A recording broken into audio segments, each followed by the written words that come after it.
చండీగఢ్లో భారీ ఉగ్ర కుట్రకు పోలీసులు చెక్ పెట్టారు. ఉగ్రదాడికి కుట్ర చేసినట్లు అనుమానిస్తున్న ముగ్గురిని పోలీసులు అరెస్టు చేశారు.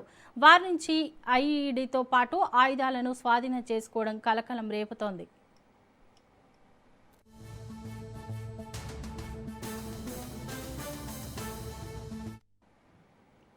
ఈ ఘటనపై చండీగఢ్లోని సెక్టార్ 36 పోలీస్ స్టేషన్లో ఎఫ్ఐఆర్ నమోదు చేశారు. ప్రాథమిక దర్యాప్తులో కీలక ఆధారాలను పోలీసులు గుర్తించారు. అరెస్టైన వ్యక్తులను ఉగ్ర కుట్రతో ఉన్న సంబంధాలు ఏంటి, అసలు దాడి ఎక్కడ, ఎప్పుడు చేసేందుకు ప్లాన్ చేశారు అనే కోణాల్లో దర్యాప్తు కొనసాగుతోంది.